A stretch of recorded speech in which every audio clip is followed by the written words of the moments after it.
You've seen this position grow, and you can evaluate your current position as development and see areas of growth.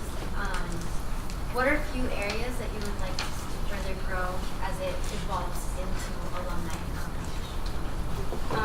So one of the biggest struggles I've had as in the development position this past year is the fact that it's ironically very underdeveloped.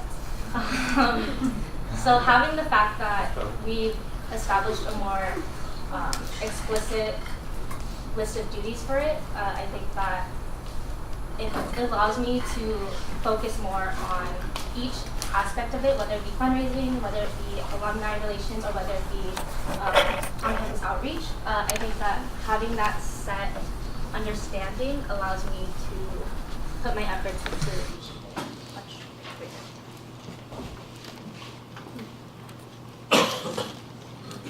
Could you expand a bit more on your plans to use alumni as a resource for our members?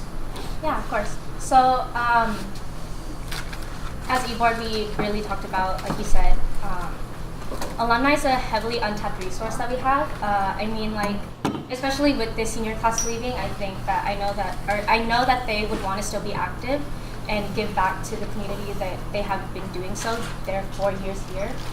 And I also know that even there's alumni, whether it be the year before that or even 10 years before, that all have advice or stories to share with all of us. And I think that we can, by introducing each member to that channel, it allows us to grow, whether it be in our culture or in our own individual work.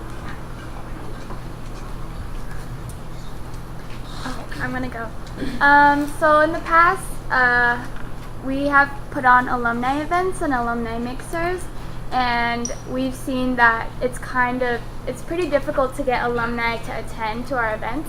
So how do you plan on increasing alumni attendance to the events that you want to put on for them? One of the things I kind of dipped my toes into this semester was talking to Dominique, who's, like I said, the Associate Director of Alumni Engagement on campus here. And I think by utilizing her, as well as, like I said again, our YPSP program and our advisors, through those different outlets, it allows us to reach them in different platforms and in a greater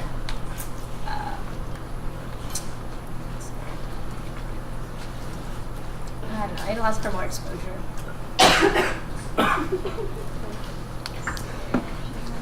Any other questions?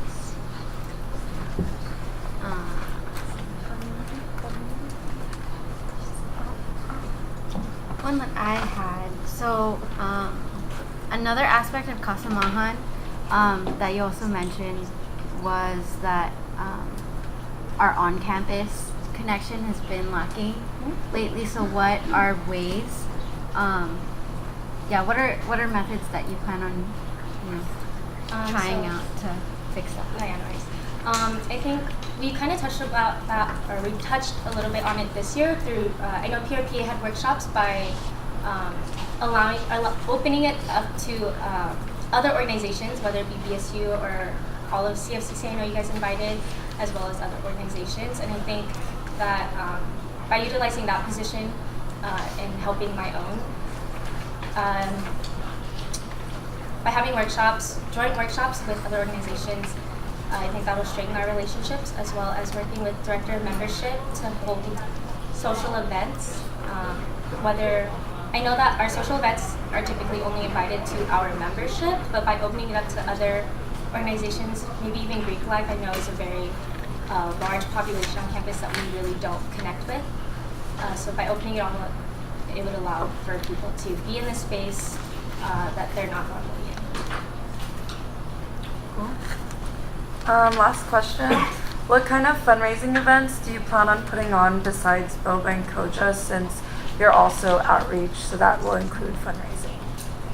So again with that, another one a fundraiser that I really want to emphasize this upcoming year would be social events. I know that whether it be like small get-togethers, not necessarily having to pay like $30 to go hang out with your friends, but maybe even just like a $5 donation, just because to have to because everything that we fundraise will go back to the membership in some way. I know that Mel, in her treasurer speech, talked about allocating those funds to lowering prices in other areas as dues and that's membership dues and membership dues and barrio dues. Thank you.